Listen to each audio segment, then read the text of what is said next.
وروسته به دوی څه غواړي؟ ګوري طالب په افغانستان کې هدف نه لري، هدف د پنجاب ده.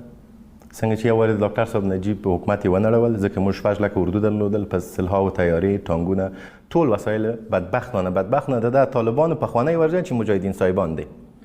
دا وطن یې تکه تکه نه کوي، پنجاب ته نظرانه نه کوي. زموږ توپ او تیارې د اوسپنې په قیمت پر هغوی باندې خرڅ نه شو، زموږ باغونه ټول ونه نړول سو. عینا طالب هم هغسې یو پروژه ده. نن هغه مجاهدین صاحبان وایي چې موږ پښیمانه یو، والله ډاکټر صاحب نجیب ښه سړی و، موږ اشتباه وکړه، دا دی.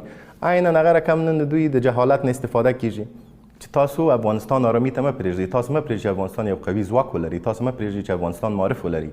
ګوري په دا تیر څو میاشتو کې تاسو مسلسله نه ګوري پوهنتونونه او مکتبونه ولې تر حملو لاندې راځي.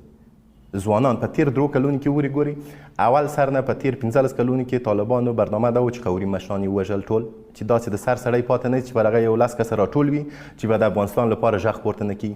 تیر 3 کلونو کې مشخصا تاسو ګوري ټول دغه سر ځوانان وژني چې په مطبوعاتو کې غږ لري، یو څه نفوذ لري، یو څه خبره کولی شي او د افغانستان او امنیتي ځواکونو څخه دفاع کوي.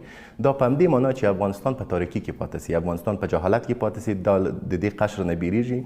د پنجاب ټول هدف دا دی چې افغانستان باید ضعیف وي، او لکه یو وخت چې دوی خوب درلود چې افغانستان باید زموږ 5 صوبه وي، عینا هغه رقم دوی وایي که 5 صوبه مو نه وي حداقل تر لاس لاندې مو سبا موږ ته تهدید نسي، ځکه که یوې خواته قوي ایران وي، بلې خواته قوي هند وي، بلې خواته قوي افغانستان وي، خو په مابینځ کې موږ تباه کیږو. دې لپاره د دوی باور دا دی چې دا ډېر غټ پالیسي او سیاست دی، ځکه که دوی له اول سره موږ سره نیک روابط وای، شمس اداري کړی وای، او دوی ځان ته مسلمانان وای، حال دا چې زه دوی ته مسلمانان هم نه وایم، یو هیواد چې ټول قوانین پر کفري نظام ولاړ وي، پر کفري د انګریز پر قوانینو ولاړ وي. هغه د عیسی مردارخوره ملایان دي چې دلته جهاد روا ګڼي او هلته په کوم فسق و فساد کې دوی نه دي اخته.